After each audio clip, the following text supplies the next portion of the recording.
بسم اللہ الرحمن الرحیم۔ آج کی حدیث اس حوالے سے ہے کہ اگر کسی مسلمان پر دوسرے مسلمان کا کوئی قرض ہو اور وہ ادا کرنے میں کچھ مشکلات کا شکار ہو تو نبی کریم صلی اللہ علیہ وسلم نے ایسے شخص کے لیے ایک حدیث میں ایک بہترین دعا عنایت فرمائی ہے۔ چنانچہ ابو سعید خدری رضی اللہ تعالیٰ عنہ سے روایت ہے کہ ایک دن رسول اکرم صلی اللہ علیہ وسلم مسجد میں تشریف لائے تو ایک انصاری صحابی کو جن کا نام ابو امامہ تھا آپ نے مسجد میں بیٹھے دیکھا۔ آپ صلی اللہ علیہ وسلم نے ان سے فرمایا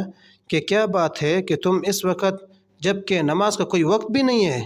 پھر بھی مسجد میں بیٹھے ہو؟ انہوں نے عرض کیا کہ حضرت مجھ پر بہت سے قرضوں کا بوجھ ہے اور فکروں نے مجھے گیر رکھا ہے، یعنی پریشانی کی حالت میں ہو۔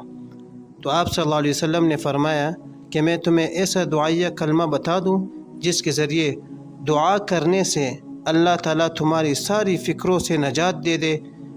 یعنی تمہاری ساری پریشانیاں ختم ہو جائیں اور تمہارے قرضے بھی ادا کرا دے۔ ابو امامہ رضی اللہ تعالیٰ عنہ نے عرض کیا کہ یا رسول اللہ ضرور بتائے۔ آپ صلی اللہ علیہ وسلم نے ارشاد فرمایا کہ تم صبح اور شام اللہ تعالیٰ کے حضور میں یہ دعا کرتے رہو: اللہم انی اعوذ بک من الہم والحزن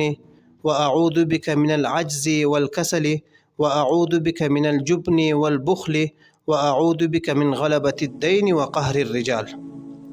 حضرت ابو امامہ رضی اللہ تعالیٰ عنہ بیان فرماتے ہیں کہ میں نے رسول اکرم صلی اللہ علیہ وسلم کی اس ہدایت پر عمل کیا اور اس دعا کو صبح اور شام پڑھتا رہا تو اللہ تعالیٰ کے فضل سے میری ساری فکریں بھی ختم ہو گئیں اور میرا قرض بھی ادا ہو گیا۔ اسی طرح